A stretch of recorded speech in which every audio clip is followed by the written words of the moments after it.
Hi అండి, అందరికీ నమస్కారం. వెల్కమ్ టు అవర్ ఛానల్ తెలుగువారి ముచ్చట్లు.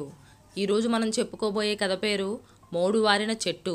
రచయిత గౌరీ కృపానందన్ గారు. నిమ్మండు నాయకర్ వయసు మళ్ళిన మనిషి, పేరక్క ఆయన భార్య. ఆ ఇద్దరి అంతిమకాలం గురించిన కథ ఇది. నిమ్మండు నాయకర్ పెద్ద సంసారి. 80 ఎకరాల మాగాని, 4 జతల కాడి ఎడ్లు, కొట్టం నిండగా పశు సంపద, సమృద్ధిగా పాడి పంటలు. ప్రస్తుతం ఉంటున్న తాత ముత్తాతల నాటి ఇల్లు కాకుండా అదనంగా మిద్ది ఇల్లు 3. నిమ్మండు నాయకర్ పేరక్కలకు మొత్తం 8 మంది సంతానం. 4 కొడుకులు, 4 కూతుళ్ళు. ఆడపిల్లలకు మంచి సంబంధాలు చూసి పెళ్లిళ్ళు చేశారు. కొడుకులకు పెద్దింటి అమ్మాయిలనే తీసుకొచ్చారు. నిమ్మండు నాయకర్కు పేరక్కకు తమ పిల్లలంటే ఎంతో ప్రేమ. పెళ్ళై కాపురానికి వచ్చినప్పుడు పేరక్క 100 తులాల బంగారంతో ఆ ఇంటికొచ్చింది. ఆ కాలంలోనే 100 తులాలంటే మాటలా? ఆడపిల్లలకు పెట్టిన తరువాత మిగిలిన దాన్ని మనవళ్లకు మనవరాళ్లకు పంచిపెట్టేసింది. కాలక్రమేణా ఆస్తి పంపకాలు జరిపించాలని చిన్నతరం వాళ్ళకి ఆలోచన పుట్టుకొచ్చింది. కానీ ఆస్తిని పంచివ్వమని నేరుగా తండ్రిని అడగడానికి కొడుకులకు భయం. ఎలాగో ఈ విషయం పెద్దాయన చెవులకు చేరింది. ఒకరోజు పత్తి పొలం నుంచి తిరిగి వస్తున్నప్పుడు అలసట తీర్చుకోవటానికి నిమ్మండు నాయకర్ పేరక్క ఒక చెట్టు కింద కూర్చున్నారు. పేరక్కను చూసి, పేరక్క, నువ్వేమంటావు? పోరగాళ్ళు ఆస్తి పంపకాలు జరగాలని ఆశపడుతున్నారట. నీ చెవిదాకా ఏమైనా వచ్చిందా అన్నారు నిమ్మండు. ఇందులో ఏముంది? ఎప్పటికైనా వాళ్ళకి అప్పగించవలసిన భారమే కదా. పంపకాలు జరిపించి ఇవ్వాల్సిందే కదా. మనకి వయసు మీద పడుతూ ఉంది.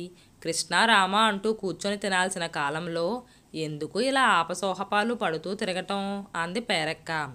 పేరక్క చెప్పిన తరువాత ఇక అప్పీలేముంది? మరనాడే 4 కొడుకులను రమ్మన్నారు నిమ్మండు నాయకర్. ఆస్తి పంపకాల గురించి వాళ్ళతో మాట్లాడారు. వాళ్ళు కూడా సరే అని తలూపారు. సరే అయితే మీరు మధ్యవర్తిగా ఒకరిని తీసుకుని రండి అన్నారు పెద్దాయన. మీరు చూసి ఏం చేసినా సరే నాన్న, మీరేమైనా ఒక కంటికి సున్నం ఇంకో కంటికి వెన్న పెడతారా అన్నారు కొడుకులు. అలా కాదురా, నా బోటి నా ఇల్లు పంపకాలు జరిపించాలంటే మధ్యవర్తిగా ఒకరు తప్పకుండా ఉండాలి. వెళ్ళి ఎవరినైనా ఒకరిని పిలుచుకొని రండి అన్నారు పెద్దాయన. కొడుకులు 4 పారైపట్టి కందస్వామి నాయకర్ను పిలుచుకొని వచ్చారు. పారైపట్టి నాయకర్ అందరికీ కావలసిన వ్యక్తి. ఊళ్ళో పెద్ద మనిషి, నలుదిశలకి వెళ్ళి వచ్చే మనిషి, మంచి చెడు తెలిసినవారు. పారైపేట నాయకర్ వచ్చారు. రండి రండి పారైపేట అల్లుడు అంటూ నోటి నిండా నవ్వుతూ నిమ్మండు నాయకర్ స్వాగతం పలికారు. పారైపేట నాయకర్ పశువుల కొట్టంలోనే కూర్చున్నారు. ఇంట్లో కూర్చుంటే తాంబూలం వేయటానికి చీటికి మాటికి లేచి బయటకు రావాలి. పశువుల కొట్టమే సరి. పేరక్క కాఫీ నీళ్లు తీసుకొచ్చింది. కాఫీలు తాగిన తరువాత పారైపేట నాయకర్ ఆకు ఒక్క వేసుకున్నారు. నిమ్మండు మెల్లిగా కొడుకుల కోరిక గురించి తెలిపారు. ఎప్పటికైనా అలా చెయ్యాల్సిందే కదా అంటూ ఒప్పుకున్నారు పారైపట్టి నాయకర్. ఇల్లు మొదలు పత్తి, మిరప, వేరుశనగ తదితర ధాన్యాలతో సహా ఆస్తి మొత్తం 4 భాగాలుగా విభజింపబడింది. అన్నీ నోటి లెక్కలుగానే. సరే కదా అన్నారు పారైపట్టి. కొడుకులు తమ తమ భార్యామణులతో సంప్రదింపులు జరిపారు. తిరిగి వచ్చి సరే అన్నారు. 4 భాగాలుగా పంచబడిన ఆస్తుల పేర్లు చీటీల మీద రాయబడ్డాయి. పారైపట్టి నాయకర్ వాటిని చుట్టగా బాగా కలిపేసి బల్ల మీద వేశారు. చిన్నవాడు తొలుతగా ఒక చీటీని తీశాడు.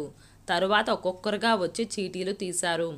చీటీలో ఉన్న ఆస్తులు ఆ చీటీ తీసిన వాళ్ళకి తలా ఒక ఇల్లు అని పంపకాలు జరిగాయి.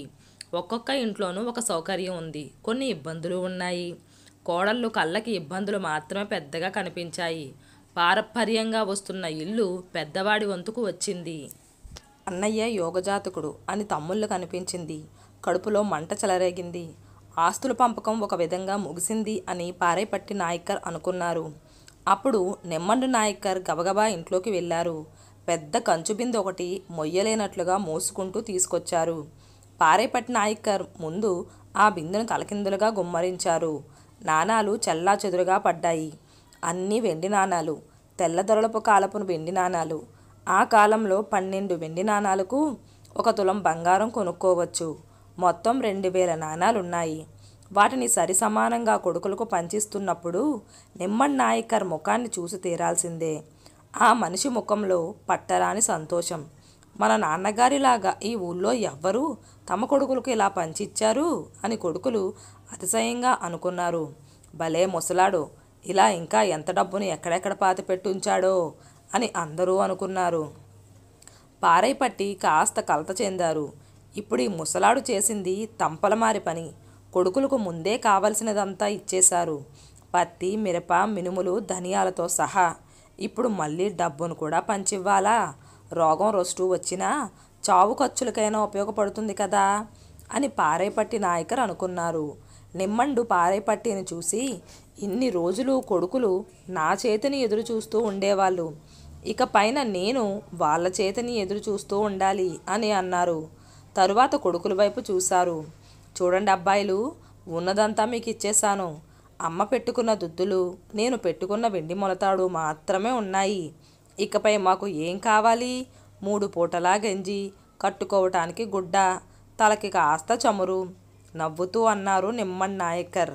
నిమ్మండు నాయకర్, పేరక్క ఇద్దరు ఒక్కొక్క నెల ఒక్కో కొడుకు దగ్గర ఉండాలి అని తీర్మానం చెయ్యబడింది. మొదటిసారి ఎలాంటి సమస్య రాలేదు. 4 ఇళ్లల్లోనూ మంచి ఆదరణ. రోజులు గడిచిన కొద్దీ పరిస్థితి దిగజారసాగింది. 3 పూటల భోజనం 2 పూటలయ్యింది.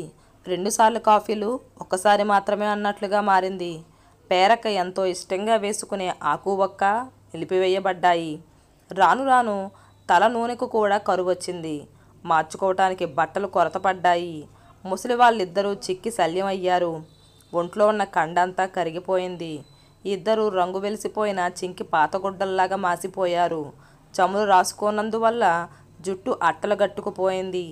బాధ తాళలేక పేరక్క ఒకరోజు ఊరి చివరికి వెళ్ళి బంకమట్టిని తలకి రుద్దుకొని స్నానం చేసి వచ్చింది. సరిగ్గా ఆ రోజు యాదృచ్ఛికంగా చిన్న కూతురు అమ్మా నాన్నను చూసి వెళ్ళాలని వచ్చింది. వచ్చిన మనిషి పరిస్థితిని అర్థం చేసుకుంది. కోపంతో, ఆవేశంతో అన్నలని వదిలిని తిట్టిపోసింది. నిమ్మన్ నాయకర్, పేరక్క ఇద్దరూ దించిన తలెత్తకుండా కన్నీళ్లు కార్చారు. తనతో వచ్చేయమని తల్లిని తండ్రిని అడిగింది కూతురు. కాసేపు పెద్దయిన నోరు విప్పలేదు. తరువాత అన్నారు, బియ్యంకులు ఇంట్లో వెళ్ళి ఉండటం మంచిది కాదమ్మడు. నువ్వు నిమ్మలంగా ఊరుకు వెళ్ళు తల్లి అని అన్నారు. ఆ రోజు రాత్రి ముసలాళ్ళిద్దరికీ నిద్ర పట్టలేదు. ఆదరణ లేని స్థితిని తలచి తలచి కలత చెందారు. పేరక్క నిమ్మన్ నాయకర్ చెవి దగ్గర మెల్లగా అడిగింది, ఎక్కడికైనా కనీ విని ఎరగని చోటుకి వెళ్ళిపోదామా అని. ఆయనకి అది సరైన ఆలోచనగా అనిపించింది. సరే అన్నారు నిమ్మండు. 2 రోజుల తరువాత రెండో కూతురు వచ్చింది. అమ్మా నాన్నలకు ఇష్టమైన పిండి వంటలు చేసి తీసుకొచ్చింది. వాళ్ళు ఉన్న పరిస్థితిని చూసి కన్నీళ్లు పెట్టుకుంది. వెళ్లే ముందు తల్లిదండ్రుల చేతిలో కాస్త డబ్బు పెట్టి, కోరుకున్న వాటిని కొనుక్కొని తినండి అని చెప్పి వెళ్ళిపోయింది.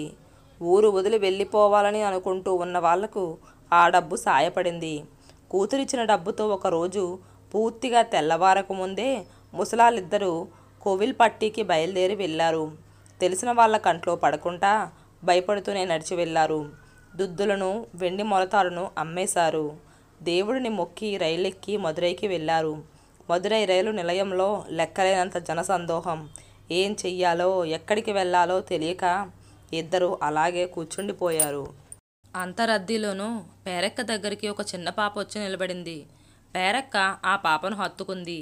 ఆ పాప కుటుంబం రామేశ్వరం వెళ్తుంది.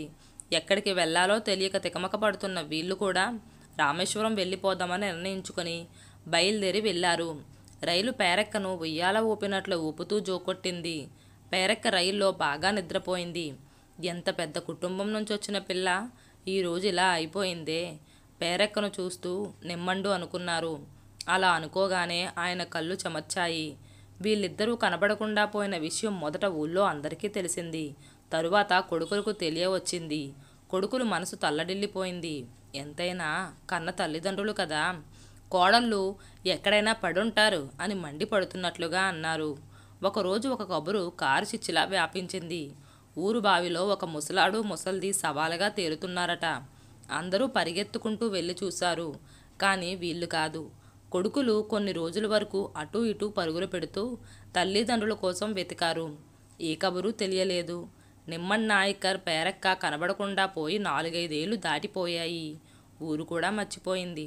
ఒకరోజు మొక్కు చెల్లించుకోవటానికి పారేపట్టి నాయకర్ రామేశ్వరం వెళ్ళారు. దేవుడి దర్శనం కోసం గుడికి వెళ్ళారు. గుడి సింహద్వారం ముందు ఇరువైపులా బిచ్చగాళ్ళు కూర్చొని ఉన్నారు. పారేపట్టి నాయకర్ యాదృచ్ఛికంగా తిరిగి చూశారు. దిగ్భ్రాంతి చెందినట్లు అలాగే నిలబడిపోయారు.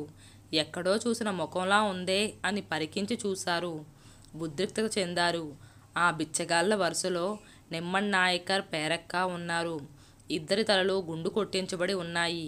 పారేపట్ నాయకర్ తట్టుకోలేకపోయారు. నెత్తి నోరు బాదుకున్నారు. బోరుమని ఏడ్చారు. ముసలివాళ్ళిద్దరూ ఏడవలేదు సరికదా, కంటి నుంచి ఒక్క చుక్క నీరు కూడా రాలేదు. నిమ్మన్ నాయకర్ పారేపట్టి నాయకర్ని మునుపు ఎన్నడూ చూసి ఎరగని మనిషిలాగా చూశారు. పేరక్క పారేపట్టి నాయకర్ను గుర్తుపట్టింది. నోరు తెరిచి ఒకే ఒక్క మాట మాత్రం అడిగింది. నా పిల్లలందరూ బాగున్నారా?